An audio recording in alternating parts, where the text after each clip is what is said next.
I'm Margaret Frazier. I am a youth director in East Tennessee at Colonial Heights United Methodist Church. And I shepherd and guide young adults as they are exploring their faith. I like to think that my calling is to help our youth in our church embrace their curiosity about their faith and explore lots of questions, because that was what was important to me when I was a youth, and helped me lead me to this place too. It was the introduction to Deaconess in my US2 placement site at Sager Brown. So I met Kathy Frazier, and she is a deaconess, and she was actually going through the process of becoming a deaconess, taking her seminary courses at the time. And I remember thinking, wow, like I really admire this woman and what she is dedicating her life to. And I also met Bill Duddleson, who was also a home missioner. And he was receiving, I think, a call at the same time. Like he hadn't started the program, but we were all there at the same time. And just the work that was going on at Sager Brown was just so significant to my experience in the US2 program, and really significant to my call.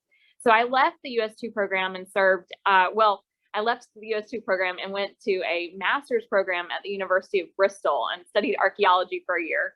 But then I like left knowing that I was probably going to go to seminary, and it was just kind of like, when was that going to happen? And when I entered seminary a couple years later, I must have known that this was going to happen, that I was going to apply for this and become a deaconess, because I went ahead and just took the all of the polity and history and doctrine classes for United Methodism, which was totally crazy and not anything that I had to take for my MTS program.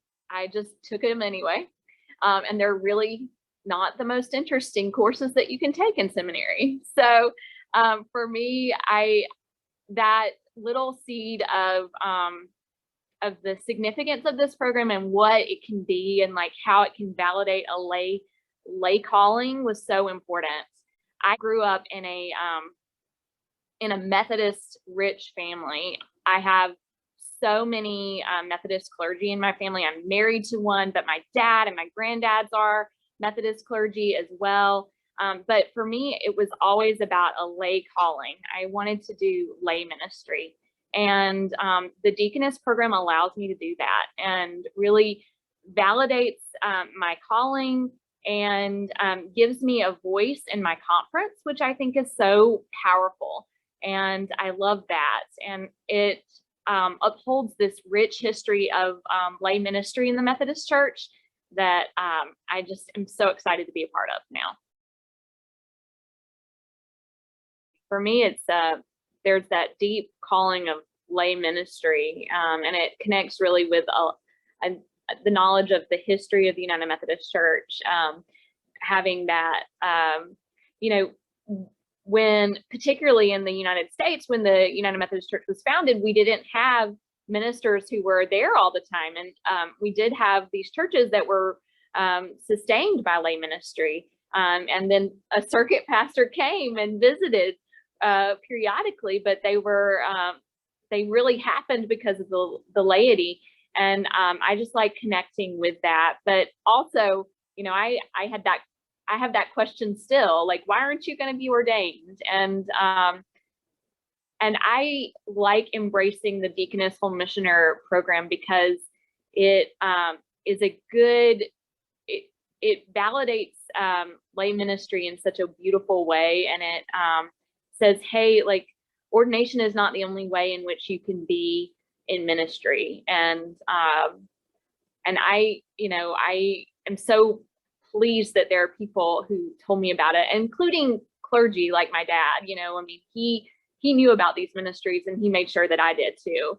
And that's important to me. And serving it as a youth pastor and being a deaconess, I think it's, I'm opening this up to all the youth that I meet. Hopefully we have US2s and global mission fellows and deaconesses come out of this youth group, that they hear this call to ministry and they realize, hey, it doesn't mean that I have to be in a church, because ordained ministry isn't for everybody. There are just parts of it that just don't work with everybody's lifestyle, but you can be a lay minister, and that's beautiful and wonderful too.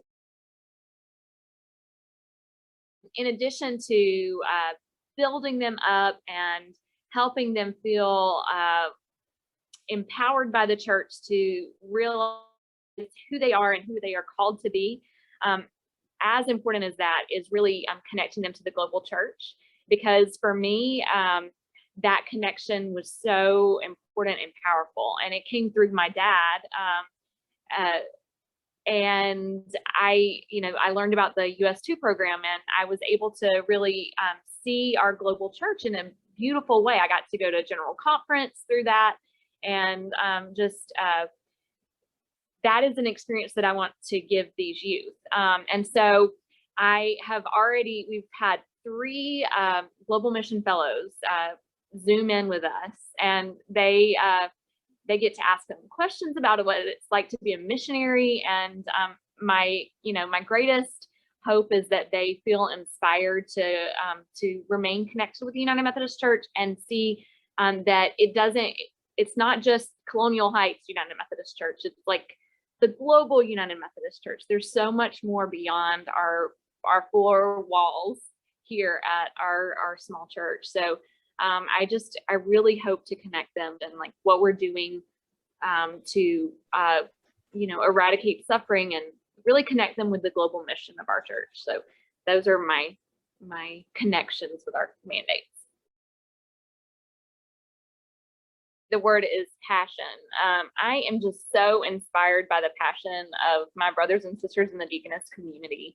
I feel like every time that I interact with them, I learn something new and learn a new thing that I should be passionate about myself, and am inspired to bring that to the youth that I serve with, and just inspired to look at the world in new and diverse ways with better compassion.